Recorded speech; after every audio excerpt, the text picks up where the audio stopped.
जिल्हा परिषद अहमदनगर आयोजित 8वी शिष्यवृत्ती ऑनलाईन शिष्यवृत्ती क्लासमध्ये सर्व विद्यार्थ्यांचे बालमित्रांची निवड करतो। आज आपण गणित विषयांतर भूमिती या घटकांतर्गत त्यातले काही उपघटक पाहणार आहोत। बिंदू, रेषाखंड, रेषा, किरण, कोन। तर आपल्याला या भूमितीबद्दल गणित विषयाचे तज्ञ मार्गदर्शक न्यू इंग्लिश स्कूल आस्तगाव शाळेचे संतोष कदम सर मार्गदर्शन करणार आहेत। मी सरांना विनंती करतो आपण आपला आजचा भूमिती घटक सुरू करावा। आदरणीय संतोष कदम सर। ओके, धन्यवाद सर। प्रथमतः मिशन आरंभ अंतर्गत या क्लासला जॉईन झालेल्या सर्व विद्यार्थ्यांचं हार्दिक अभिनंदन। पाठीमागे पण आपण भूमितीच्या अंतर्गत हे घटक घेतलेले होते। मध्यंतरी थोडासा कालावधी गेल्यानंतर थोडीशी विद्यार्थ्यांची कालावधी गेल्यामुळे विसर पडू शकतो, म्हणून शासनातर्फे परत एकदा या घटकांचं आपण पुनरावलोकन करणार आहोत। त्याचबरोबर आज आपण पुनरावलोकन तर करणार आहोतच, परंतु त्याचबरोबर उदाहरणांवरती थोडासा भर देणार आहोत। तर आजचा जो आपला घटक आहे तो घटक भूमितीच्या अंतर्गत बिंदू, रेषा, रेषाखंड, किरण, प्रतल, कोन, त्याच्यामध्ये कोनाचा कोनदुभाजक, परत कोनाचे वेगवेगळ्या प्रकारचे प्रकार कोनाचे आणि त्याच्यावर आधारित असणारे वेगवेगळे उदाहरणं, या सर्व बाबी या तासिकेला आपण पाहणार आहोत। तर पहा विद्यार्थी मित्रांनो, सगळ्यात अगोदर भूमितीमध्ये पहिली जी संकल्पना येते ती पहिली संकल्पना म्हणजे बिंदू। आता बिंदू ही संकल्पना काय आहे तर अंकुचीदार टोकाने, म्हणजे समजा आता मी ही पेन्सिल घेतलेली आहे आणि पेन्सिलने मी या कागदावरती टिंब काढला, तर हा टिंब काढल्यानंतर जी आकृती मिळते त्या आकृतीला या ठिकाणी भूमितीमध्ये बिंदू असं म्हटलं जातं। म्हणजे बिंदू ही अत्यंत सूक्ष्म अशा प्रकारची संकल्पना आहे। या बिंदूला नाव देण्यासाठी समजा आता मी इथं 3 ठिकाणी या अंकुचीदार टोकाने काय केलेले आहेत, आकृती काढलेली आहे, तर या ठिकाणी हे 3 बिंदू तयार झालेले आहेत। तर मग आता या बिंदूंना नाव देण्यासाठी काय करायचं, इंग्रजी कॅपिटल असणारे जी काही अक्षरे असतात A, H, Z अशा प्रकारचे कॅपिटल नावं या बिंदूंना देण्यासाठी वापरायचे असतात।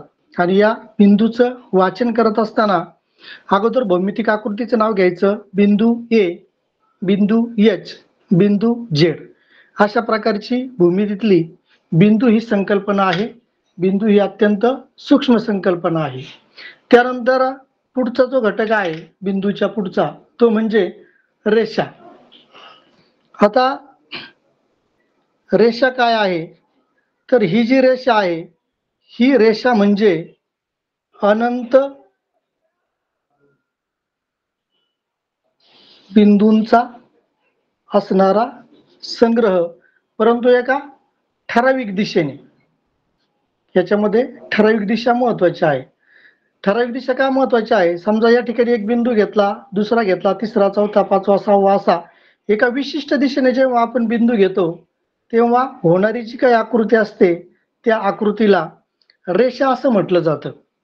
परंतु ही जी रेषा आहे या रेषेला कोणत्याही बाजूला मर्यादा नसते, म्हणजे तिची जी लांबी आहे ती लांबी दोनही दिशाला अमर्याद असल्यामुळे जेव्हा आपण रेषा दाखवतो तेव्हा त्या रेषेच्या दोनही बाजूला ही बाणाची टोकं दाखवलेली असतात। परत एकदा समजून घ्या, रेषा म्हणजे काय, अनंत बिंदूंचा संग्रह। म्हणजे या ठिकाणी ही जी रेषा तयार झालेली आहे ही रेषा अनेक बिंदूंपासून तयार झालेली आहे। आता या रेषेला नाव देण्याच्या 2 पद्धती आहेत। नाव देताना जेव्हा रेषेला एक अक्षरी नाव द्यायचं असतं तेव्हा समजा मी याला यस म्हटलं तर या रेषेचं वाचन करताना आपण काय म्हणणार आहोत, रेषा यस असं या रेषेचं आपण भौमितिक नाव वाचन करतो। जर या आकृतीला आपल्याला 2 अक्षरी नाव द्यायचं असेल तर या आकृतीला रेषेला नाव देण्यासाठी आपण CD असे 2 बिंदूंनी म्हणजे 2 अक्षरी नाव आपण देऊ शकतो। मग त्याच्यासाठी काय करायचं, या रेषेवर असणारे 2 बिंदू घ्यायचे आणि या 2 कडेच्या बिंदूंना त्या ठिकाणी आपण नाव द्यायचं. मग जेव्हा आपण एक अक्षरी नाव देतो तेव्हा ते रेषेच्या पुढं किंवा दोन्ही बाजूला कुठेही लिहिलं तरी चालतं, त्याला म्हणायचं रेषा यस.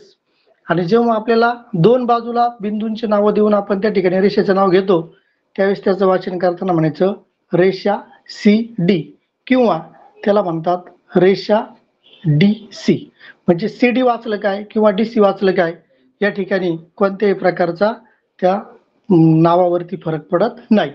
आता समजा आपण या ठिकाणी दोन रेषा काढल्या, या दोन रेषा काढत असताना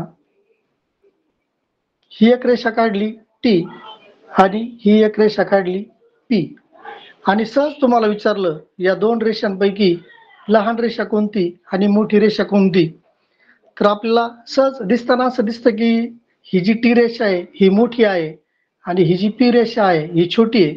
परंतु इथं वरती सांगितलं की ही बाणाची टोकं असं सांगतात की ही रेषा दोन्ही बाजूला कशी आहे अमर्याद लांबीची आहे. त्याच्यामुळं रेषा T लहान की मोठी, P लहान की मोठी या ठिकाणी असं आपल्याला लहान मोठेपणा म्हणता येणार नाही. दिसताना जरी दिसत असली तरी हे बाणाची टोकं सांगतात की ही रेषा अशी दोन्ही बाजूला अमर्याद लांबीला गेलेली आहे. अशा प्रकारे ही अनंत बिंदूंचा असणारा संग्रह त्याला म्हणायचं रेषा. त्यानंतर पुढचा जो घटक आहे तो पुढचा घटक म्हणजे रेषाखंड. रेषाखंड. आता रेषाखंड म्हणजे काय, तर या ठिकाणी मी एक रेषा घेतली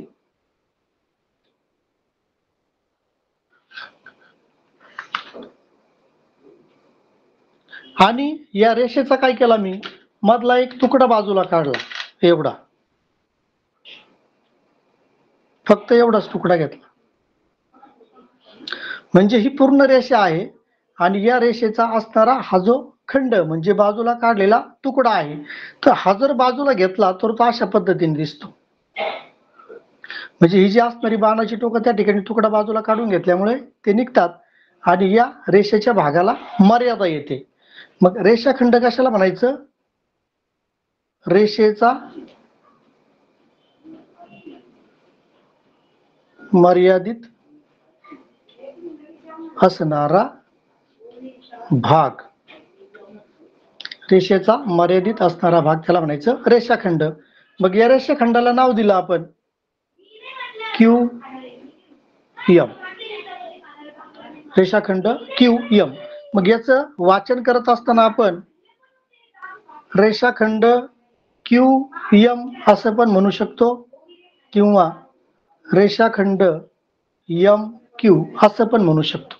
म्हणजे कोणत्याही पद्धतीने आपण त्या ठिकाणी नाव घेतलं तरी ते चुकत नाही. त्यानंतर रेषाखंडाचे असणारे हे जे बिंदू आहेत कडेचे, हे कडेचे बिंदू असल्यामुळे या Q आणि M या दोनही बिंदूंना रेषाखंडाचे अंत्यबिंदू असे म्हणतात. अंत्य म्हणजे कडेचे, दोन्ही कडेला असणारे. या दोन अंत्यबिंदूंच्या दरम्यान या रेषाखंडामध्ये इथं वेगवेगळ्या प्रकारचे बिंदू आहेत. याच्यामध्ये मग मी काय केलं, या दोन बिंदूंच्या दरम्यान परत इथं P हा बिंदू घेतला. तर Q आणि M यांच्या दरम्यान इथं कुठेही आपण एखादा बिंदू घेतला तर त्याला दरम्यानचा बिंदू म्हणतात. या दोन अंत्यबिंदूंच्या दरम्यान असणारा बिंदू. आणि मग दरम्यान असणारा जो काही बिंदू आहे तो दरम्यानचा बिंदू दाखवताना कसा दाखवतात, पहिला अंत्यबिंदू डॅश, त्याच्यानंतर मध्ये असणारा बिंदू डॅश, त्याच्यानंतर कडेला असणारा बिंदू.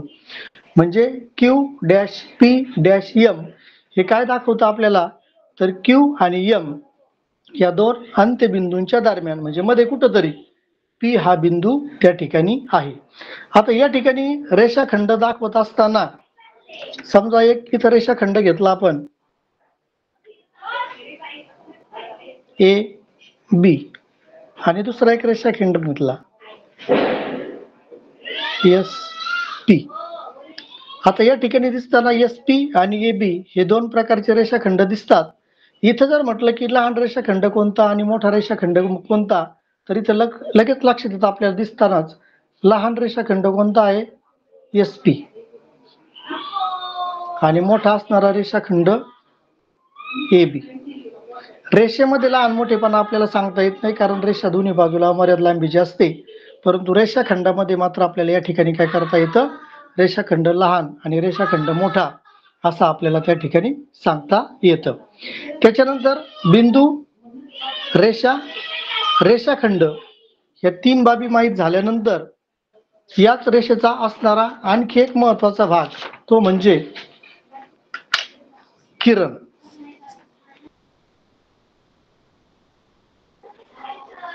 किरण, आता किरण ही काय संकल्पना आहे, तर एक बिंदू घेतला आणि या बिंदूपासून केवळ एकाच दिशेने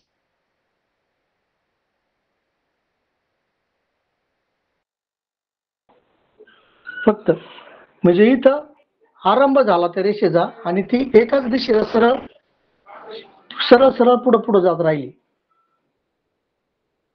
आहे, या आकृतीला म्हणतात किरण. एक आरंभ बिंदू आणि एका बाजूला अमर्याद असणारी भूमितीय आकृती. आता हिला नाव देत असताना आपण पी क्यू असं नाव दिलं.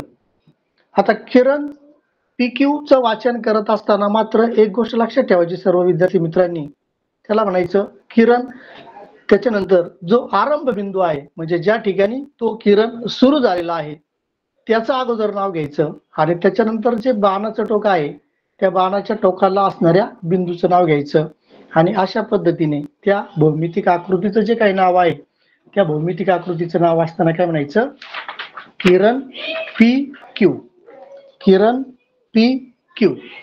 आता हे जे किरण आहे हा एक किरण झाला. त्याच्यानंतर याच्यामध्ये दुसरी एक संकल्पना येते किरणामध्ये, तो म्हणजे विरुद्ध किरण. आता विरुद्ध किरण म्हणजे काय, तर या ठिकाणी एक आरंभ बिंदू घेतला आणि या आरंभ बिंदू पासून पाहता उजवीकडे जाणारी एक रेषा काढली आणि त्याचबरोबर डावीकडे जाणारी एक रेषा काढली.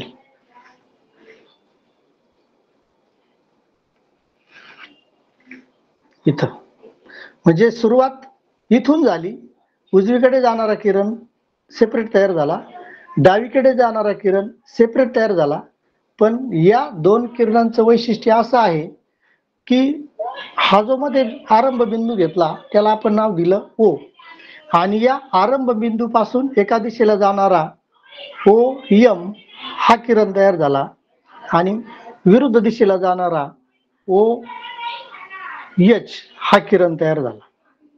आता वास्तविक पाहता हे दोन किरण वेगवेगळे आहेत, पण यांचं वैशिष्ट्य काय आहे तर दोघांचा एकच सामायिक आरंभ बिंदू आहे. एकच सामायिक आरंभ बिंदू असणारे किरण. पण फक्त एवढी व्याख्या त्या ठिकाणी पुरेशी होत नाही. आता का पुरेशी होत नाही, समजा मी इथं एक आरंभ बिंदू घेतला आणि या आरंभ बिंदू मधून जाणारा इकडे किरण काढला आणि परत इकडे एक जाणारा किरण काढला. हे दोन किरण आहेत ही गोष्ट बरोबर आहे, आरंभ बिंदू एकच आहे ही पण गोष्ट बरोबर आहे, परंतु दिशा मात्र त्यांच्या कशा आहेत, विरुद्ध नाहीत, एकाच दिशेला आहेत आणि वेगवेगळे आहेत. म्हणजे विरुद्ध किरणामध्ये एक सामायिक आरंभ बिंदू असणारा किरण, पण दुसरी अट कोणती आहे, विरुद्ध दिशेला जाणारे. मग विरुद्ध दिशेला जाणारे जे काही विरुद्ध किरण असतात त्यांच्याकडे सरळ सरळ पाहिल्यानंतर एक गोष्ट आपल्या अशी लक्षात येते की हे जे विरुद्ध किरण असतात या विरुद्ध किरणांनी एक रेषा तयार होते. विरुद्ध किरणांनी एक रेषा तयार होते. म्हणजे इथं एच एम ही जर पाहिली तर ही सगळी एक संपूर्ण रेषा तयार झालेली आहे. म्हणजे किरणच्या बाबतीमध्ये दोन गोष्टी लक्षात ठेवायच्या, एक आरंभ बिंदू आणि एका बाजूला फक्त अमर्याद लांबी असते म्हणून एका बाजूला बाणाचं टोक असतं, आणि दुसरं म्हणजे एकच आरंभ बिंदू असेल आणि जर वेगवेगळ्या परस्पर विरुद्ध दिशेला, वेगवेगळ्या म्हणण्याऐवजी तर महत्वाचा शब्द कोणता आहे, परस्पर विरुद्ध दिशेला जाणारे जर किरण असतील तर त्यांच्यापासून एक रेषा तयार होते. आरंभ बिंदू आणि परस्पर विरुद्ध दिशेने जाणारी किरण त्यांना म्हणायचं विरुद्ध किरण. अशा पद्धतीने आपण बिंदू, रेषा, रेषाखंड, किरण, विरुद्ध किरण ह्या बाबी पाहिलेल्या आहेत. आता याच्यामध्ये परत थोडस आपण पहिल्या घटकाकडे येऊ. तो पहिला घटक म्हणजे बिंदू. आता बिंदूच्या बाबतीमध्ये पहिली गोष्ट लक्ष ठेवायची, एक बिंदू घेतला मी या ठिकाणी आणि या बिंदूमधून जाणारी पहिली रेषा काढली, दुसरी काढली, तिसरी काढली, चौथी काढली, अशा वेगवेगळ्या रेषा काढल्या तर एक बाब लक्षात येते, या एका बिंदूमधून जाणाऱ्या आपण अशा असंख्य कितीतरी रेषा काढू शकतो. म्हणजे बिंदूच्या बाबतीत म्हणजे बिंदू म्हणजे अतिशय सूक्ष्म संकल्पना आहे. अणकुचीदार टोकाने काढलेला कागदावरचा एक छोटासा टिंब आहे, पण त्या एका टिंबामधून जाणाऱ्या अनंत रेषा आपल्याला काढता येतात. हा भौमितिक गुणधर्म लक्षात ठेवायचा. कोणता? एकाच बिंदूतून जाणाऱ्या अनंत रेषा काढता येतात किंवा एकाच बिंदूतून अनंत रेषा जातात. हा बिंदूच्या बाबतीतला पहिला गुणधर्म लक्षात ठेवायचा. त्याच्यानंतर दुसरा गुणधर्म मी काय केलं, या ठिकाणी जे हा एक बिंदू घेतला आणि इकडं x हा बिंदू घेतला आणि या दोन बिंदूंना जोडणारी रेषा काढली. ही एक रेषा झाली jx. पण या दोन बिंदूमधून जाणारी जर मला अजून एखादी रेषा काढायची असेल तर ती रेषा याच रेषेवर म्हणजे हीच रेषा येणार आहे. दुसरी कोणती रेषा मला या दोन बिंदूतून जाणारी काढता येणार नाही. म्हणजे इथं दुसरा गुणधर्म काय तयार होतो तर दोन भिन्न बिंदूतून, भूमितीचा दुसरा गुणधर्म बिंदूचा, दोन भिन्न बिंदूतून एक आणि एकच रेषा जाते किंवा काढता येते. एका बिंदूतून असंख्य रेषा काढता येतात, पण दोन बिंदूमधून मात्र फक्त एक आणि एकच रेषा काढता येते. आता एक गोष्ट लक्षात ठेवा, जेव्हा एकाच बिंदूमधून अनेक असंख्य रेषा जातात किंवा काढल्या जातात त्यावेळेस तो जो बिंदू असतो त्या बिंदूला संपात बिंदू, त्या बिंदूला काय म्हणतात, संपात बिंदू असे म्हटले जाते. एका बिंदूतून जेव्हा असंख्य रेषा काढल्या जातात तेव्हा त्याला संपात बिंदू असे म्हटले जाते. म्हणजे बिंदूचा पहिला गुणधर्म पाहिला, एका बिंदूतून असंख्य रेषा जातात. बिंदूचा दुसरा गुणधर्म पाहिला, दोन भिन्न बिंदूमधून एक आणि एकच रेषा काढली जाते किंवा काढता येते. आता बिंदूच्या बाबतीत पुढचं एक रेषीय बिंदू. आता एक रेषीय बिंदू काय, तर इथं आपण पाहिलं की दोन भिन्न बिंदूतून एक आणि एक रेषा जाते, पण दोन पेक्षा जर जास्त बिंदू घेतले मी या ठिकाणी, इथं एक बिंदू घेतला, इथं एक बिंदू घेतला आणि इथं एक बिंदू घेतला, एका सरळ लाईनीमध्ये घेतले आणि या तिघांमधून एखादी रेषा जाते की पाहिलं तर या तीनही बिंदूमधून या ठिकाणी एक सरळ रेषा काढता येते आपल्याला. समजा ए, बी आणि सी असे तीन मी बिंदू घेतले होते, पण हे तीन बिंदूमधून एक रेषा काढता येते.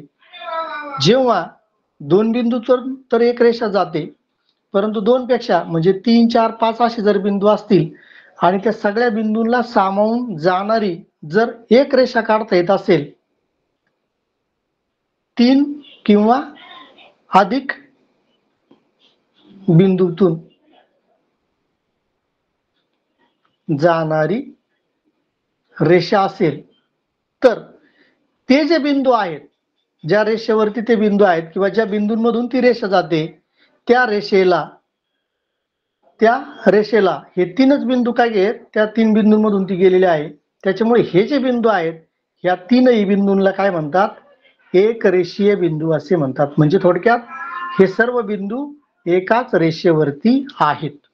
पण या ठिकाणी मी काय केलं, इथं एक बिंदू घेतला, इथं एक बिंदू घेतला आणि इकडे एक बिंदू घेतला आणि या तीन बिंदूंमधून जाणारी रेषा काढायचा प्रयत्न केला.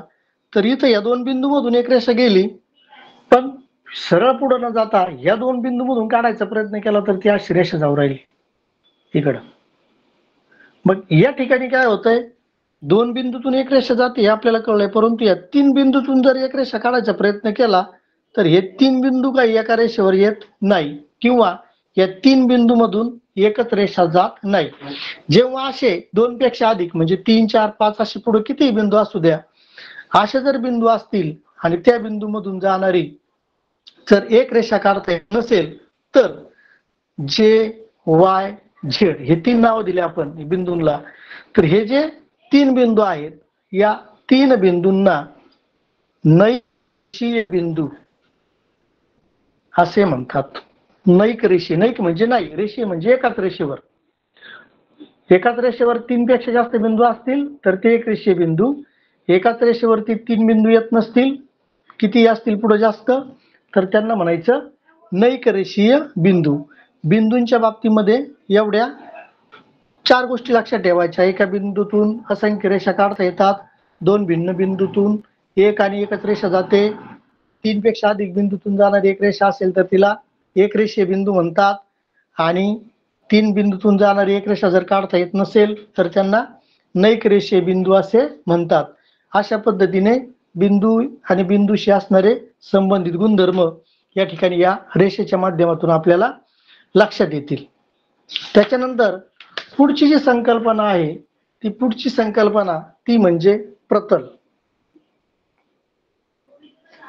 आपण एक एक भौमितिक आकृती पाहू राहिलाय. बिंदू पाहिला, रेषा पाहिली, रेषाखंड पाहिलं, किरण पाहिलं, त्याच्यानंतर परत बिंदूचे गुणधर्म पाहिले. आता प्रतल.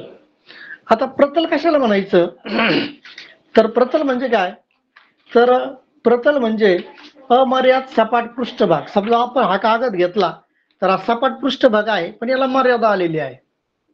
परंतु सपाट असणारा पृष्ठभाग, परंतु त्या सर्व बाजूला असणारा अमर्यादपणा, त्याला म्हणायचं. म्हणजे इथं दोन गोष्टी काय आहेत, सपाट आणि अमर्याद. अमर्याद सपाट पृष्ठभागाला प्रतल असे म्हणतात. मग तुमचे बिंदू, रेषा, रेषाखंड, किरण हे सगळे हे एकाच प्रतलामध्ये येतात.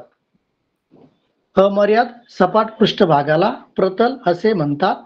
आता प्रतलाच्या बाबतीमध्ये परत 2-3 गुणधर्म लक्षात ठेवा. हे जे प्रतल असतात, हे प्रतल, पहिली गोष्ट म्हणजे तीन बिंदू घेतले आपण, तर या तीन बिंदू मधून जाणारे एक प्रतल काढता येते. म्हणजे प्रतलाचा, पण हे बिंदू कसे आहेत, आता एका रेषेवर आहेत का, नाही. मग इथं काय म्हणता येईल आपल्याला, तीन नैक रेषीय बिंदूतून एक आणि एकच प्रतल जाते. जसं दोन बिंदू मधून एक रेषा जाते, तसं तीन बिंदू मधून एक आणि एकच प्रतल जातं, दुसरं प्रतल जात नाही. हा प्रतलाच्या बाबतीतला पहिला महत्वाचा गुणधर्म. दुसरा प्रतलाचा गुणधर्म, जेव्हा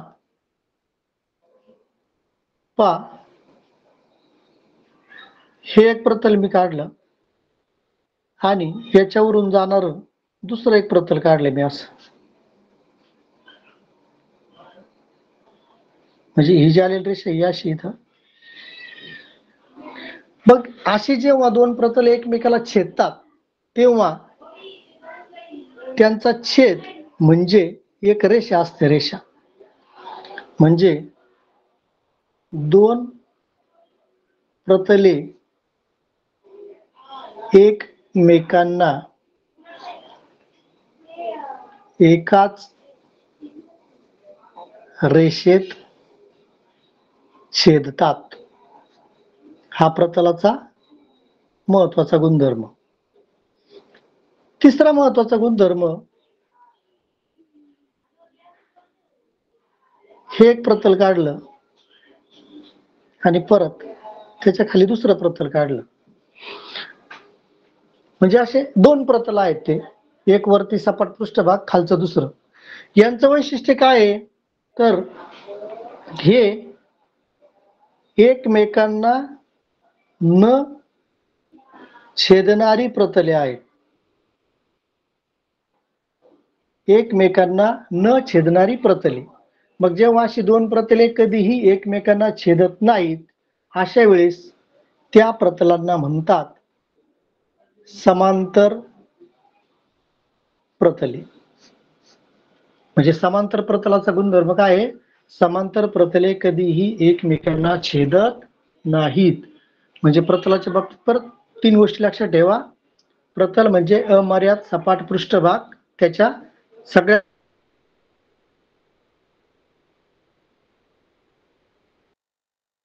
तीन नैकरेषीय बिंदू घेतले जातात, तेव्हा तीन नैकरेषीय बिंदू मधून जाणारे एक आणि एकच प्रतल जाते किंवा एक आणि एकच प्रतल काढता येते. त्याच्यानंतर जेव्हा दोन प्रतले एकमेकांना छेदतात तेव्हा त्यांचा छेद म्हणजे ही एक रेषा असते, फक्त एक रेषा. आणि जेव्हा दोन प्रतले असतात पण त्या दोन प्रतलांमध्ये असणारं अंतर सगळीकडे सारखं असतं, जसं रेषेच्या बाबतीत समांतर रेषा म्हणतो आपण, एकमेकींना न छेदणाऱ्या ज्या रेषा असतात जसं त्यांना आपण समांतर रेषा म्हणतो, तसं एकमेकांना न छेदणाऱ्या प्रतलांना समांतर प्रतले असे म्हणतात. आता बिंदू, रेषा, रेषाखंड, किरण, प्रतल, विरुद्ध किरण या बाबी पाहिल्यानंतर पुढचा जो महत्वाचा भाग आहे आणि ज्याच्यावरती थोडासा स्कॉलरशिपच्या परीक्षेच्या प्रश्नांच्या माध्यमातून थोडासा फोकस केला जातो, तो महत्वाचा भाग म्हणजे कोन. आता कोन ही काय संकल्पना आहे तर एक सामायिक आरंभ बिंदू आणि दोन किरण, सेपरेट स्वतंत्र किरण, या दोन किरणांपासून सामायिक आरंभ बिंदू असणारा आणि दोन किरणांपासून तयार होणारी जी काही आकृती आहे त्या आकृतीला कोन असं म्हणतात. त्या आकृतीला कोन असं म्हणतात. मग आता या कोनाला नाव देताना समजा मी इथं यस नाव दिलं तर या कोणाचं नाव वाचन करताना कोन यस असं म्हटलं जातं किंवा भौमितिक चिन्ह वापरून कोन यस असं म्हटलं जातं. याला एक अक्षरी नाव म्हणतात, एक अक्षरी नाव. पण जेव्हा याला आपल्याला तीन अक्षरी नाव द्यायचं असतं PSM, त्यावेळेस याला आपण कोन PSM असं म्हणतो, कोन PSM, किंवा त्याला आपण कोन MSP असं पण म्हणू शकतो. फक्त याच्यामध्ये आपल्याला कोणती गोष्ट लक्षात घ्यावी लागते, ज्या बिंदूभोवती तो कोन तयार झालेला आहे तो कोनाचा शिरोबिंदू, म्हणजे हा जो यस आहे या यसला त्या ठिकाणी कोनाचा शिरोबिंदू असं म्हणतात. आणि हे जे दोन किरण आहेत, किरण SP आणि किरण SM, ह्या कोनाच्या काय आहेत, बाजू. कोणत्या? SP आणि SM. आणि शिरोबिंदू कोणता सांगितला? यस. ही कोन ही संकल्पना. आता कोनाच्या बाबतीमध्ये कोनाचे वेगवेगळ्या प्रकारचे प्रकार आहेत. कोणकोणते प्रकार आहेत पटपट आपण पाहत चालू. पहिला आहे लघुकोन. लघुकोन म्हणजे 90 अंशापेक्षा कमी मापाचा असणारा, मग तो 89 पासून पार 0 अंशापर्यंत कोन येईल. म्हणजे ज्या कोनाचं माप हे 90 अंशापेक्षा कमी असतं अशा कोनाला त्या ठिकाणी लघुकोन असे म्हणतात. 90 अंशापेक्षा कमी माप हे आपण पाहिलेलं आहे. त्याच्यानंतर कोनाचा जो दुसरा प्रकार आहे तो कोनाचा दुसरा प्रकार म्हणजे काटकोन. आता काटकोन म्हणजे याला स्पेसिफिक फक्त एकच माप आहे, ते म्हणजे 90 अंश. 90 अंश माप असणारा कोन त्याला म्हणतात काटकोन. आणि जेव्हा आपण भौमितिक आकृती काढतो काटकोनाची त्यावेळेस कोणाचं समजा या ठिकाणी समजा पी क्यू आर हा काटकोन आहे आणि इथं फक्त असं छोटासा चौकोन तयार करतात. म्हणजे इथं जर त्याचं माप लिहिलेलं नसलं तर या मार्किंग वरून काय करायचं आपण काटकोन आहे हे समजून घ्यायचं. म्हणजे इथं त्याचं माप 90 अंश आहे. आणि समजा दुसरा एखादा कोण असा काढलेला आहे 90 अंशापेक्षा कमी म्हणजे लघु कोण आहे त्याचं माप लिहिताना काय करतात अशी कोणाची खूण करून समजा याचं माप 45 अंश आहे तर मग त्या ठिकाणी त्या कोणाचं माप 45 अंश असं लिहितात. त्याच्यानंतर कोणाचा तिसरा प्रकार विशाल कोन. विशाल कोन. आता विशाल कोन कशाला म्हणायचं तर 90 अंशापेक्षा जास्त माप असणारा कोन. म्हणजे 91 पासून तर ते पुढं किती पण असणारा साधारणपणे आपल्याला तो 180 किंवा 360 पर्यंत पण नेता येतो. पण सरासरी आपण 90 अंशापासून तर 180 अंशापर्यंत पुढे जे माप आहे यालाच आपण विशाल कोन म्हणतो. 181, 182, 83 वगैरे जरी असेल तरी त्याला पण विशाल कोन म्हणतात. पण त्याला मग थोडस वेगळं नाव दिलेलं आहे भूमितीमध्ये. त्याला काय नाव दिलेलं आहे पहा. विशाल कोनाच्या पुढचा प्रकार त्याला म्हणतात प्रविशाल कोन. आता प्रविशाल कोन म्हणजे काय 180 अंशापेक्षा जास्त असं जर माप असेल तर अशा 180 अंशापेक्षा जास्त मापाच्या कोणाला त्या ठिकाणी प्रविशाल कोन असं म्हणतात. म्हणजे आता समजा या ठिकाणी मला जर प्रविशाल कोन काढायचा असेल तर मी असा काढला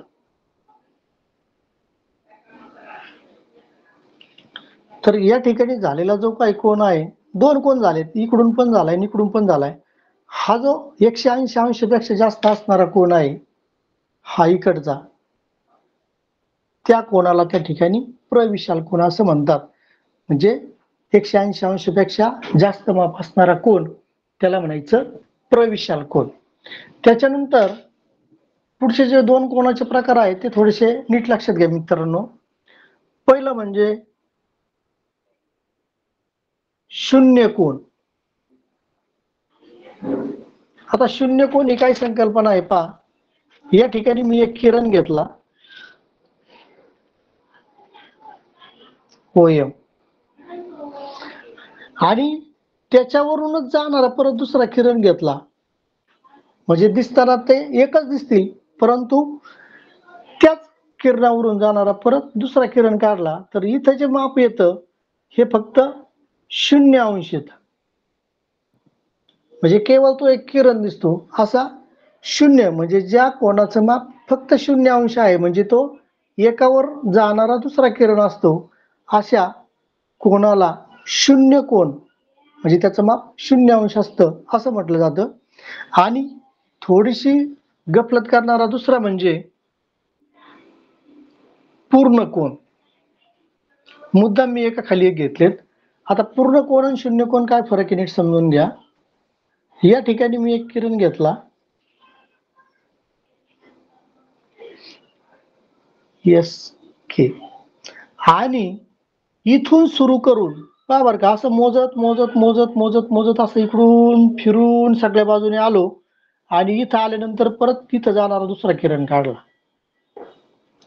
सगळ्या बाजूने फिरून आला तर असा जो पूर्ण बाजूने फिरून येणारा परत त्याच किरणावरून जाणारा दुसरा किरण काढला तर ते जे माप होतं ते माप होतं 360 अंश. मग असा जो 360 अंशाचा कोन येतो अशा 360 अंशाच्या कोनाला त्या ठिकाणी काय म्हटलं जातं पूर्ण कोन असं म्हटलं जातं. आणि जिथं फक्त 0 अंशाचा कोन असतो म्हणजे एकमेकावरून आता इथं एकमेकावरूनच किरण जातात पण इथं जाणारा दुसरा किरण हा पूर्णपणे फिरून येऊन जातो आणि इथं जाणारा किरण हा त्याच किरणावरून जातो त्याच्यामुळे इथं 0 अंश माप आणि इथं असणारं 360 अंश माप. म्हणून या दोन गोष्टी लक्षात ठेवा. 0 अंश माप 0 कोन 360 अंश माप पूर्ण कोन. 180 पेक्षा जास्त असेल प्रविशाल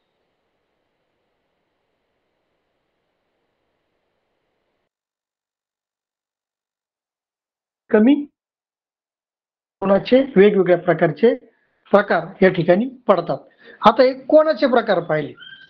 या कोणाच्या बाबतीमध्ये परत पुढची बाब म्हणजे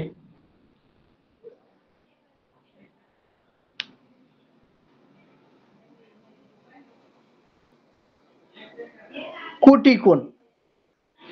आता काटकोन म्हणजे काय, 90 अंशाचा कोन, आणि कोटी कोण म्हणजे काय नीट लक्षात घ्या. आता या ठिकाणी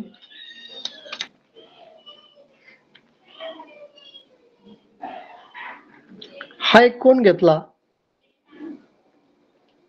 XYZ, याचं माप आहे 40 अंश. आणि परत दुसरा एक कोन घेतला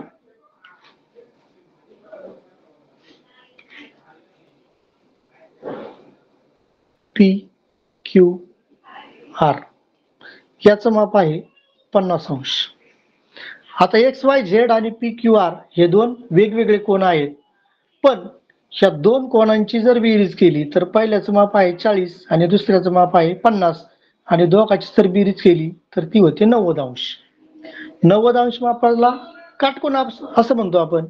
पण जेव्हा दोन कोन एकत्र आणून त्यांची बेरीज करून ती त्या ठिकाणी 90 अंश होते, तेव्हा अशा कोणाला कोटी कोन असं म्हणतात. मग इथं फरक आहे, ज्या दोन कोनांच्या मापाची बेरीज 90 अंश येते असे कोन. आता याच्यात परत दुसरा एक प्रकार असा आहे, इथं मी काय केलं, हा एक कोन घेतला, हा एक कोन घेतला आणि हा एक कोन घेतला. आता इथं याचं माप 60 अंश आहे, याचं माप 30 अंश आहे. वर दोन स्वतंत्र कोन घेतले होते, पण इथं मात्र आपण काय केलं, एकाच कोणामधून जाणारा म्हणजे दोन कोन, पण त्याच्यामध्ये एक कोणाचा जो शिरोबिंदू तो सामायिक आहे. मग इथं ह्या दोघांची जर बेरीज केली तर 30 अधिक 60 बरोबर 90. म्हणजे दोन स्वतंत्र कोणांची बेरीज केली ती 90 आली, तर त्याला पण आपण काय म्हणायचं, कोटी कोन म्हणायचं. आणि दोन्ही कोन जर एकमेकत्र असतील, शेजारी चिकटून एकमेकांना, आणि त्यांची बेरीज जर 90 अंश होत असेल तर त्याला सुद्धा काय म्हणायचं, कोटी कोन म्हणायचं. म्हणजे इथं XYZ आणि PQR हे एकमेकांचे कोटी कोन आहेत, एकमेकांचे. आणि इथं समजा HIJK हे घेतले तर कोण HIJ हा आणि कोण JIK हा, ह्या दोघांची बेरीज 90 अंश होत असल्यामुळे हे दोन कोन सुद्धा एकमेकांचे कोटी कोन आहेत. ही गोष्ट लक्षात ठेवा, कोटी कोन. त्याच्यानंतर याच्यातला असाच एक दुसरा भाग, कोन दुभाजक. दु म्हणजे दोन, भाजक म्हणजे भाग करणे. मग आता या ठिकाणी काय केलं, हा एक कोन काढला मी,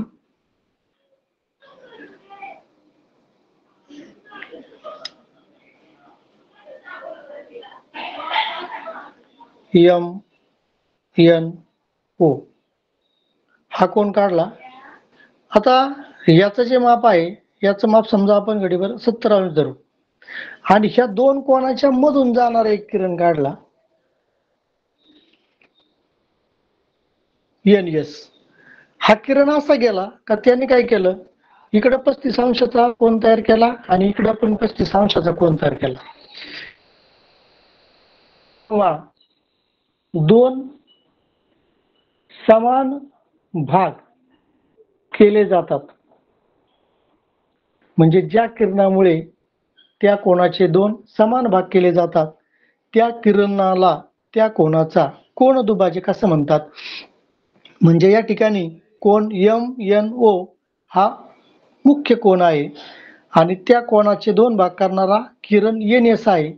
त्या किरण NS मुळे हा एक MNS आणि हा SNO हे जे दोन भाग झालेले आहेत, कोन MNO व कोन MNS व कोन SNO हे जे दोन भाग तयार झालेले आहेत, हे कशामुळे झालेले आहेत, NS या किरणामुळे, म्हणून NS ह्याला म्हणायचं कोन दुभाजक.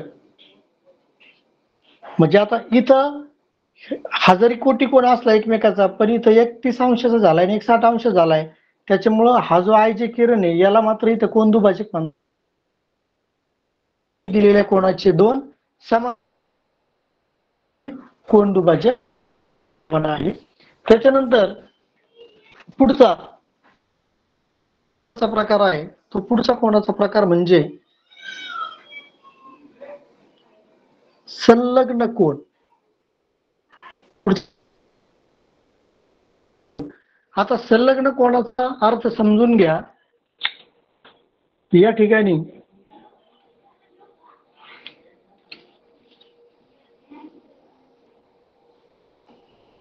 हा एक कोन काढला आणि परत त्याला सोबत जोडणारा शेजारीच असणारा हा एक कोन काढला. थोडीशी गफलत होऊ शकते, कोटी कोन कारण कोणाच्या जोड्यांमध्ये थोडस तर संभ्रम कधी कधी निर्माण होतो. मग इथं काय केलं, BCDK असे दोन कोन घेतले मी. मग इथं कोण BCD आहे, BCD, आणि कोण DCK आहे, कोण BCD व कोण DCK. आता या दोघांमध्ये बाप काय आहे तर CD आणि DC, म्हणजे ही जी बाजू आहे CD ही बाजू कॉमन आहे. कॉमन म्हणजे सामायिक आहे. मग जेव्हा दोन कोनांमध्ये एक सामायिक बाजू असते, जेव्हा दोन कोनांमध्ये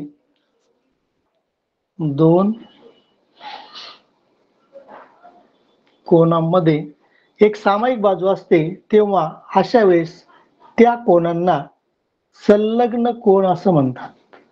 संलग्न कोन म्हणतात. म्हणजे याच्यामध्ये एकच अट आहे का एक सामायिक बाजू पाहिजे. आता सामायिक बाजू पाहिजे म्हटल्यानंतर ते दोन कोन एकमेकाला जोडूनच येणार. समजा इथं असा हा वेगळा काढला BCD आणि इकडे परत काय केला हा वेगळा काढला DCK, मग काय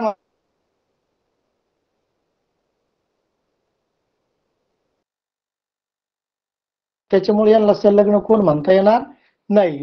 एक गोष्ट लक्षात ठेवा, आता इथं जर दोघांची बेरीज 90 झाली तर याला आपण कोटी कोन म्हणू शकतो, पण संलग्न कोनामध्ये एक सामायिक बाजू पाहिजे. आता महत्वाचा मुद्दा, संलग्न कोन तयार होताना त्याला कोनाच्या मापाचे बंधन नाही. म्हणजे त्या दोन कोनांची बेरीज किती येऊ शकते, 10, 15, 50, 70, 80, 100, 150 किती पण येऊ शकते.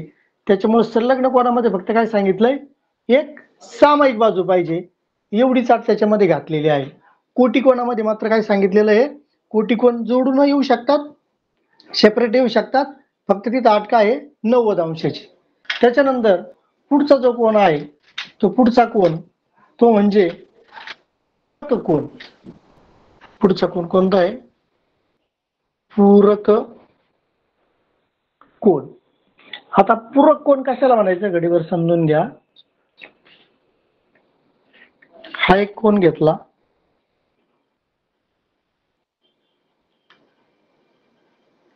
याचं माप आहे 110 अंश SMK, याचं माप आहे 110 अंश. आणि त्याच्यानंतर दुसरा एक कोन आहे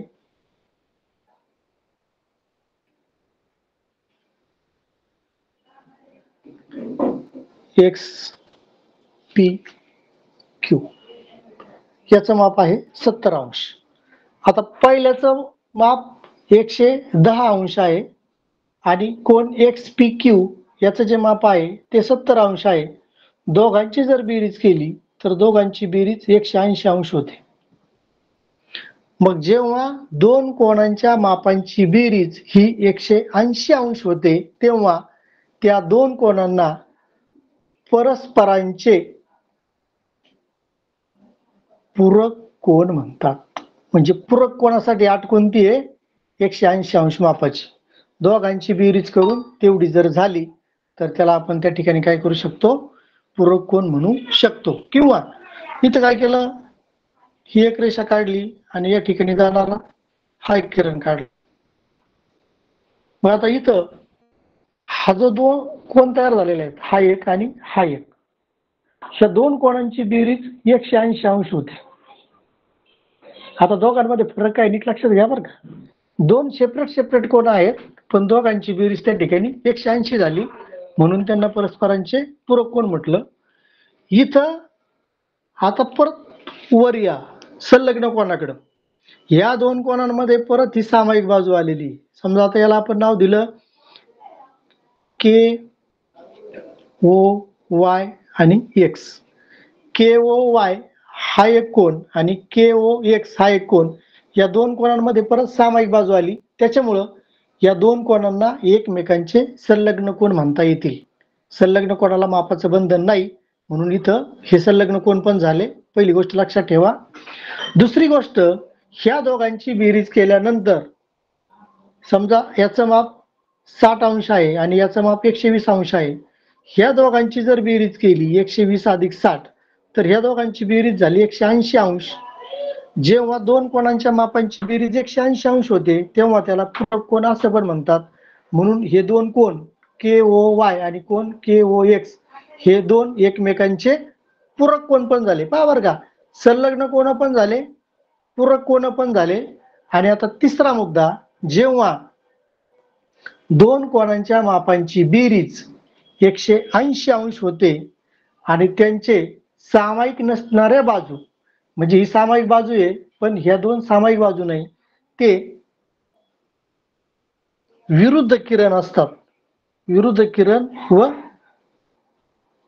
सामायिक बाजू, आणि दोघांचं माप किती आलं पाहिजे मिळून 180 अंश. असा जो कोन तयार होतो, त्या कोणाला नीट लक्षात घ्या, रेषीय जोडीतील कोन असे म्हणतात. मात्र रेषीय जोडीतील कोन हे संलग्न कोनासारखे एक सामायिक बाजू असल्यामुळे संलग्न कोनच असतात, फक्त तिथं 180 बेरीज होणं हे गरजेचं आहे. म्हणजे रेषीय जोडीतले कोन आहे, पूरक कोन आहे, संलग्न कोन पण आहेत.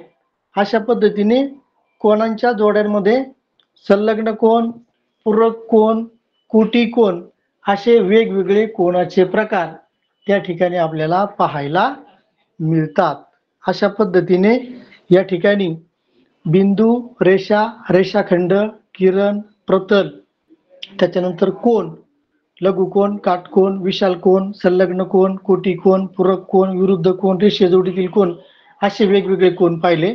आता याच्यावरती काही उदाहरणं पाहू आपण, कशा कशा प्रकारचे उदाहरणं येतात. पहा आता याच्यामध्ये पहिला भाग प्रश्न तयार करून ठेवलेले आहेत मी, वेळ जाऊ नये म्हणून. फक्त आता लक्षात घ्या तुम्ही. आता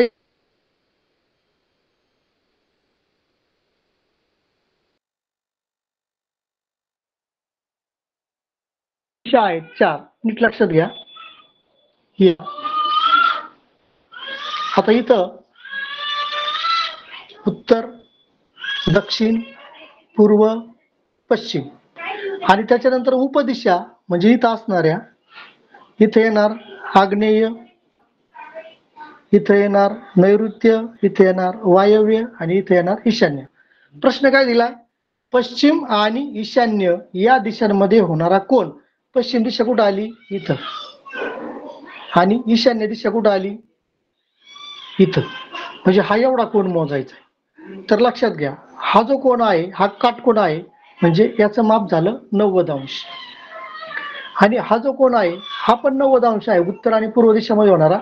पण ही जी ईशान्येकडे जाणारी दिशा आहे, हा कोन दुभाजक आहे. हे जर संपूर्ण 90 आहे तर याचं माप किती असणार आहे, 45.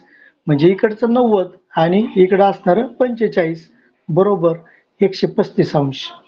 म्हणजे पश्चिम आणि ईशान्य या दोन दिशांमध्ये होणारा जो काही कोन आहे तो कोन किती अंशाचा होतो, 135 अंशाचा. अशा प्रकारचे प्रश्न त्या ठिकाणी परीक्षेला विचारले जातात. त्याच्यानंतर परत पूर्व आणि वायव्य या दोन दिशांमधील प्रविशाल कोनाचे माप. आता इथं परत थोडंसं समजून घ्या. पूर्व, पश्चिम, दक्षिण, उत्तर, उपदिशा. दिशावरती प्रश्न थोडासा व्यवस्थित काळजीपूर्वक पहा. आग्नेय, नैऋत्य, वायव्य, ईशान्य. आता इथं काय म्हटलंय, पूर्व आणि वायव्य. पूर्व कुठं आली? इथं. आणि वायव्य कुठं आली? इथं. आता इथं मुद्दाम थोडासा वेगळा शब्द दिलाय. काय शब्द दिलाय? प्रविशाल. आता तुम्हाला इथं पण कोण दिसतोय आणि इकडून पण कोण दिसतोय, पण मुद्दाम प्रविशाल कोण आल्यामुळे आपल्याला इथं थोडासा लक्षात घ्यावा लागेल. हा काटकोन आहे म्हणजे हा 90 अंशाचा आहे. हा इथं पण काटकोन तयार झाला. कोणत्या दिशांमध्ये? पूर्व आणि दक्षिण याच्यामध्ये 90, दक्षिण आणि पश्चिम याच्यामध्ये 90 झाला, आणि प्लस पश्चिम आणि वायव्य. इथे काय म्हटलेलं आहे? वायव्य. पश्चिम आणि वायव्य. आता हे 90 आहे, पण हा कोण दुभाजक आहे म्हणजे इथे किती झालेलं आहे? 45. म्हणजे अशा पद्धतीने 90 90 180 अधिक 45 बरोबर 225. आता घाईघाईत काय होतं आपल्याकडून परीक्षेला, आपण लगेच काय करतो? वायव्य आणि पूर्व, आणि मग हा 90 आहे, हा 45 आहे, मग 90 आणि 45 किती झाले? 135. घाईघाईत उत्तर लिहून टाकतो. पण इथं काय केलं असतं? मुद्दाम फसवण्यासाठी काय दिलेलं आहे ते पहा. प्रविशाल म्हणजे इथं 2 कोण तयार झालेले असल्यामुळे इथं परत प्रविशाल कोणाचं माप किती आलेलं आहे? 225 अंश. त्याच्यानंतर पुढचा प्रश्न, घड्याळामध्ये 10:30 वाजले असता तास काटा व मिनिट काटा यामध्ये किती अंशाचा कोन होईल? घड्याळामध्ये 10:30 वाजले असता. आता पहा, घड्याळावरती पण प्रश्न राहतो या काट्यांवरती. मग इथं 12, 6, 3, 9. त्याच्यानंतर 1, 2, 4, 5, 7, 8, 10, 11. आता एक गोष्ट लक्षात ठेवा, घड्याळामध्ये असणारे जे काही काटे आहेत या काट्यांमध्ये हे जे 1, 2, 4, 5, 7, 8, 10, 11 हे जे काटे आहेत या टोटल कोणाचं माप, हे पूर्ण वर्तुळ झालेलं आहे, याचं माप किती असतं? संपूर्ण वर्तुळाचं माप 360 अंश असतं. आणि याच्यामध्ये ह्या 2 काट्यांच्या दरम्यान म्हणजे 12 आणि 1 आणि 2 ह्या दोघांमध्ये 30 अंशाचा कोन तयार होत असतो. म्हणजे ही जी रेषा आहे या 2 रेषांमध्ये 6 अंशाचा कोन तयार होतो. या 2 रेषांमध्ये घड्याळाच्या काट्यातल्या 6 पंचे 30 अशा पद्धतीने. मग आता इथं काय सांगितलेलं आहे, घड्याळामध्ये 10:30 वाजले असतात. 10:30 वाजले म्हणजे काय होणार? मिनिट काटा 6 वर जाणार, आणि 10:30 वाजले म्हणजे हा जो तास काटा आहे तो 10 वर राहील का? नाही, तो 10च्या आणि 11च्या बरोबर काय होणार? मध्ये जाणार इथं. मग आता घड्याळामध्ये 10:30 वाजले असता तास काटा व मिनिट काटा याच्यामध्ये किती अंशाचा कोन होईल? आता तुम्हाला काय सांगितलं? 2 काट्यांच्या दरम्यान 30 अंशाचा कोन तयार होतो. मग 6 आणि 7 इथं 30 अंश, 7 आणि 8 30 अंश, 8 आणि 9 30 अंश, 9 आणि 10 30 अंश. आता पहा, 30 30 30 30 1 2 3 4 हे झाले 120 अंश प्लस. आता ह्या दोघांमध्ये 30 आहे, पण बरोबर 10:30 वाजले म्हणजे 30च्या निम्मे इथे किती होणार आहे? 15 अंश. ही किती अंशाचा कोन होणार आहे? 15 अंश दोघांमधला. म्हणजे 120 अंश अधिक 15 अंश बरोबर 135 अंश. म्हणजे घड्याळामध्ये जेव्हा तुमचे 10:30 वाजलेले असतील तेव्हा तास काटा आणि मिनिट काटा यांच्यामध्ये 135 अंशाचा कोन तयार झालेला असेल. पण इथं जर तुम्हाला विचारलं की प्रविशाल कोन किती झालेला असेल, तर तुम्हाला काय करावं लागेल? 360 मधून 135 वजा करावे लागतील. 360 मधून 135 वजा केले की त्या ठिकाणी 225 येईल. पण आपल्याला इथं फक्त काय केलेलं आहे, किती अंशाचा कोन प्रविशाल वगैरे काही म्हटलेलं नाही. त्याच्यामुळं प्रश्न स्कॉलरशिपचे सोडवताना थोडंसं काळजीपूर्वक वाचत जा आणि त्या पद्धतीने. त्याच्यामुळे इथं फक्त आपल्याला काय म्हणावं लागेल? तास काटा आणि मिनिट काटा यांच्यामध्ये 135 अंशाचा कोन तयार झालेला आहे. त्याच्यानंतर पुढचा प्रश्न थोडासा, आता तास काटा मिनिट काट्याचं एक घेतलेला आहे त्याच्यामुळे तो सगळ्यांच्या लक्षात आला असेल, त्याच्यामुळे पुढचा थोडासा वेळाबाई तो प्रश्न ड्रॉप करू त्याच्यावरचा. आता पुढं काय म्हटलेलं आहे? कोटी कोणावरती आलाय. 42 अंशाच्या कोनाच्या कोटी कोणाचे माप किती? आता त्या 42 कोटी कोण म्हणजे काय 90 अंश दोघाची बेरीज. आता कोण दिलेला आहे 42 अंशाचा, मग 90 मधून जर आपण 42 अंश वजा केले तर 42 ला 50 आणि 40 90 म्हणजे 48 अंश. हे सोडवताना कसं सोडायचं, तो कोण आपल्याला माहित नाही म्हणून आपण काय करायचं 90 वजा x. पण इथं काय केलेलं आहे 42 अंश हा दिलेला आहे म्हणून इथं 90 मधून डायरेक्ट आपल्याला 42 वजा करावे लागतील. समजा एखादा 70 अंशाचं कोण दिलेलं आहे आणि असं विचारलं 70 अंशाच्या कोणाच्या कोटी कोणाचे माप किती, तर काय करायचं दिलेला कोण 90 अंशामधून वजा करायचा. 90 अंशातून तो कोण वजा केला, येणारं जे उत्तर आहे ते उत्तर म्हणजे त्या दिलेल्या कोणाच्या कोटी कोणाचं माप. कोटी कोणाचं काय सांगितलं होतं आपण, दोन कोणांच्या मापांची बेरीज त्या ठिकाणी आपल्याला किती पाहिजे 90 आली पाहिजे. त्याच्यानंतर पूरक कोणावरती एक उदाहरण घेतलं, 123 अंशाच्या पूरक कोणाचे माप काढा. आता पूरक कोणाच्या मापाची बेरीज किती असते 180 अंश. त्याच्यापैकी दिलेल्या कोणाचं माप किती आहे 123 अंश. मग 180 मधून काय करायचं 123 वजा करायचे. 10 3 गेले 7, हात झाला 1, 8 3 गेले 5 आणि 0 म्हणजे 123 अंशाच्या कोणाच्या पूरक कोणाचं माप किती येणार आहे तुमचं 57 अंश.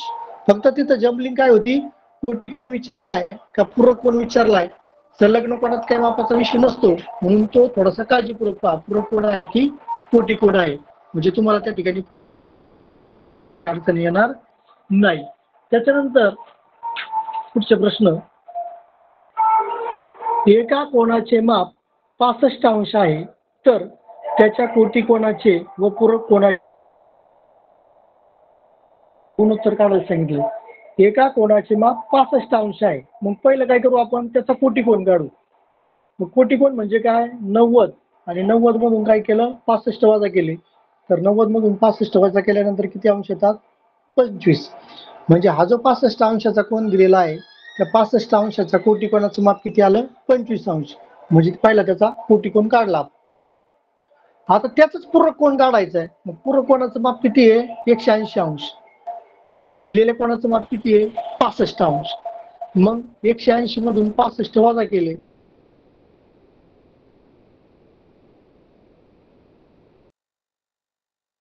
दोन 5 गेले 5, चला 8 7 गेले 1 आणि 1 इथे किती आले 115 अंश. यांचं माप किती आलं 115 अंश. 165 115 अंश. आणि मग आता इथं काय केलेलं आहे, फक्त एवढं नाही विचारलं सेपरेट, इथं काय विचारलं तुम्हाला गुणोत्तर विचारलं कशाचं कोटी कोणाचं आणि पूरक कोणाचं. मग कोटी कोण किती आहे 25 आणि पूरक कोण किती आहे 115, याचं गुणोत्तर काढायचं. 5 आणि भाग द्या, 5 5 25, 5 दुने 10, 5 त्रिक 15 म्हणजे ते गुणोत्तर किती येणार 5 23. असा पण प्रश्न येतो. कधी कधी उलट करतात, आधी पूरक कोण देतील नंतर कोटी कोण देतील, म्हणून ते शब्द नीट पहा. कोटी कोण आधी विचारला पूरक कोण विचारला. जरी इथं उलट विचारलं असतं त्याच्या पूरक कोणाचे व कोटी कोणाचे, तर मग इथं काय करावं लागलं असतं आपल्याला 115 अगोदर घ्यावे लागले असते आणि 25 आपल्याला त्या ठिकाणी नंतर घ्यावे लागले असते. त्याच्यानंतर पुढचा प्रश्न पहा, पूरक कोण व कोटी कोण यांच्या मापाचे गुणोत्तर 10 असल्यास त्या कोणाचे माप किती. आता आपल्याला ते कोणाचं माप माहित नाहीये, मग काय करू कोणाचे माप x मानू, कोणाचे माप x मानू. मग आता पूरक कोण व कोटी कोण यांच्या मापाचे गुणोत्तर, आता कोणाचं माप x मानल्यानंतर पूरक कोण किती होणार आहे 180 वजा x. दिलेला कोण आपल्याला माहित नव्हता तो x मानला, मग त्याचा पूरक कोण काढला 180 मधून x वजा केला 180 वजा x. आता कोटी कोणाचं माप किती आहे 90 वजा दिलेला मानलेला कोण परत त्याच्यातून वजा करायचा 90 वजा x. आता यांचं गुणोत्तर किती आहे 10/4 म्हणजे 10/4. समीकरण सोडवण्याच्या पद्धतीप्रमाणे इथे काय करायचं तिरकस गुणाकार करायचा. 180 चौक 720 वजा 4x या दोघांचा गुणाकार केला बरोबर. 10 आणि 90 यांचा गुणाकार 900 वजा 10x. आता इथं आपल्याला काय करायची x करायची, x ची किंमत काढायची. मग x ची किंमत काढताना काय केलं आपण वजा 4x अधिक 10x हे इकडे आणली प्लस झाली बरोबर 900 वजा 720. आता हे 10 मधून 4 गेल्यामुळे तो 6x आले आणि 900 मधून 720 गेल्यानंतर 180 राहिले. परत x ची किंमत काढताना काय केलं 180 वजा 6 6 1 6 6 व्यतिरिक्त 18 30 चं माप किती आलं 30 अंश. त्या कोणाचे म्हणजे तो जो कोण दिलेला आहे आपल्याला तो कोण किती अंशाचा दिलेला होता 30 अंशाचा दिलेला होता. लक्षात आलं.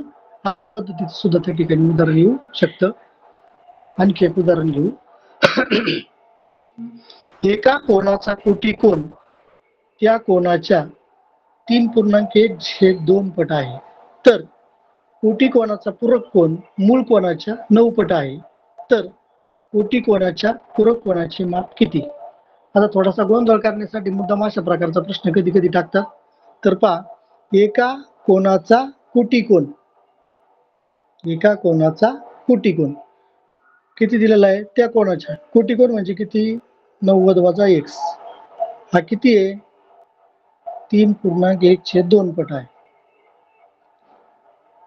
कशाच्या दिलेल्या कोणाच्या आपल्याला तो कोण माहित नाही आपण काय करायचं कोण मानायचा. मग कोटी कोण 90 वजा x आणि त्याची पट किती दिलेली आहे म्हणजे या दोघांचं माप सारखंच आहे 3.1/2 पट त्या दिलेल्या कोणाच्या. मग आता इथं परत काय करायचं 90 वजा x बरोबर. आता इथं पूर्णांक अपूर्णांक म्हणतात याचं काय असतं पहा 3.1/2 याचं अपूर्णांक तयार करताना या दोघांचा गुणाकार करायचा 2-6 त्याच्यामध्ये परत काय करायचं 7 मिळवायचे 7/2 म्हणजे 7/2 x होणार. ते परत 2 काय करायचे इकडे आणायचे म्हणजे 2 इकडे आणल्यानंतर ते गुणाकार होणार म्हणजे 90 गुणिले 2 वजा 2x बरोबर इकडे फक्त काय राहणार 7x म्हणजे इथं काय होणार 180 बरोबर 7x हे वजा 2x पुढे गेले तर ते काय होणार अधिक होणार म्हणजे इथं काय होणार होणार 180 बरोबर 9x. मग आपल्याला काय करायचं x चं माप काढायचं x बरोबर 180 भागिले 9 9 1 9 9 गुणे 18 900 म्हणजे x चं माप किती आहे 20 अंश.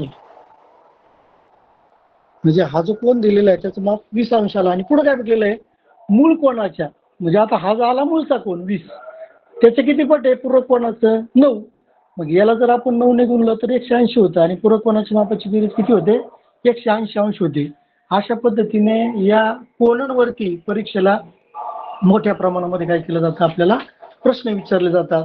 म्हणून आपण प्रत्येक प्रश्न हा काळजीपूर्वक त्या ठिकाणी वाचायचा आणि तो काळजीपूर्वक वाचल्यानंतर तो व्यवस्थितपणे आपण काय करायचं आहे त्या ठिकाणी सोडवायचा आहे. परत एकदा आपण 2 मिनिटात पाहूया आपण काय काय घटक पाहिले त्याच्यामध्ये. आपण पहा विद्यार्थी मित्रांनो बिंदू पाहिला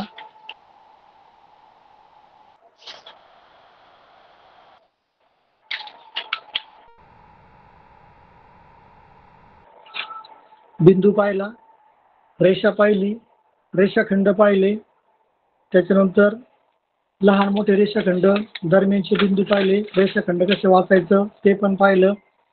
त्याच्यानंतर बिंदूच्याच बाबतीमध्ये आपण रेषाखंड झाल्यानंतर किरण पाहिलं परत विरुद्ध किरण पाहिलं बिंदूमध्ये परत त्याचे गुणधर्म पाहिले. संपात बिंदू कशाला म्हणतात एका बिंदूमधून किती रेषा जातात 2 बिंदूमधून किती रेषा जातात 3 बिंदूमधून जाणारी रेषा जर एक असेल तर त्याला एक रेषे बिंदू म्हणतात. 3 नैक रेषे बिंदूतून जर रेषा जात नसेल तर त्याला नैक रेषे बिंदू म्हणतात. त्याच्यानंतर प्रतल ही संकल्पना पाहिली सपाट अमर्याद पृष्ठभाग जेव्हा 2 प्रतल एकमेकांना छेदतात तेव्हा त्यांचा छेद म्हणजे एक रेषा असते. 3 नैक रेषे बिंदूतून एक आणि एकच प्रतल जाते. जेव्हा 2 प्रतल एकमेकांना छेदत नाहीत तेव्हा त्यांना समांतर प्रतल असे म्हणतात. त्याच्यानंतर कोण पाहिला एक सामायिक आरंभ बिंदू आणि 2 भिन्न किरण यांच्यापासून तयार होणारी आकृती. कोणामध्ये परत लघु कोण 90 अंशापेक्षा कमी माप पाठ कोण 90 अंशाचं माप विशाल कोण 90 अंशापेक्षा जास्त 180 अंशापर्यंत असणारं माप.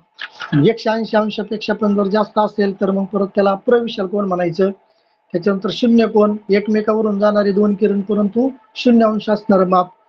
पूर्ण कोण एका किरणावरून जाणारा परंतु सर्व बाजूने फिरून येऊन जाणारा दुसरा किरण त्याचं माप 360 अंश. त्याच्यानंतर कोटी कोण दोघांची बेरीज 90 अंश पाहिजे एकत्र असले तरी चालतील, भिन्न असले तरी चालतील. कोन दुभाजक दिलेल्या दोन कोनाचे समान भाग करणारा जो किरण असतो त्या किरणाला त्या कोनाचा कोन दुभाजक असे म्हणतात. एकच कोन दुभाजक असतो. असे वेगवेगळे गुणधर्म आपण त्या ठिकाणी पाहिले. त्याच्यानंतर आपण कोनांच्या जोड्या पाहिल्या. कोनांच्या जोड्या कोणकोणत्या पाहिल्या तर त्याच्यामध्ये संलग्न कोन पाहिले, कोटी कोन पाहिले, पूरक कोन पाहिले, त्याच्यानंतर संलग्न कोन पाहिले, पूरक कोन पाहिले, रेषे जोडीतील कोन पाहिले. असे वेगवेगळे कोनांचे प्रकार पाहिले.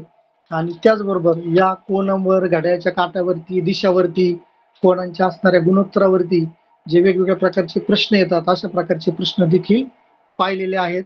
आणि निश्चितच या चांगल्या प्रकारे अगोदर आपण घेतलेले होते, परंतु आज आपण उदाहरणावरती आणि गुणधर्मावरती मुद्दाम थोडासा जास्त भर दिलेला आहे.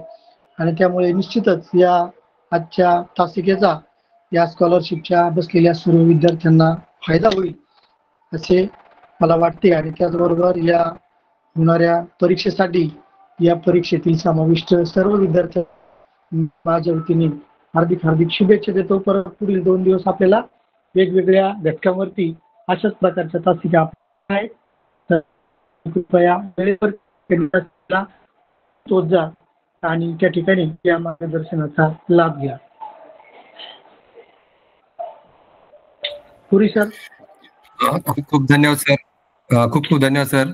बघा, सरांनी भूमिती विषयाचा अतिशय हातखंडा असलेले असे आदरणीय संतोषजी कदम सरांनी तुम्हाला सखोलपणे मार्गदर्शन करून परीक्षेला त्यावर आधारित येणारे वेगवेगळे उदाहरणे कशा प्रकारे येतात, सोप्या प्रकारचे, मध्यम, कठीण, सविस्तरपणे तुम्हाला समजून सांगितलेले आहेत. उद्या आणि परवा सर भूमितीचे पुढचे घटक घेणार आहेत. तर सरांचं जिल्हा परिषद अहिल्यानगर व पंचायत समिती राहता शिक्षणातर्फे मी मनपूर्वक धन्यवाद देतो आणि आजची तासिका संपले असे जाहीर करतो. आपण थांबूया. उद्या पुन्हा एकदा बरोबर 7 वाजता आपण भेटणार आहोत भूमिती. ओके.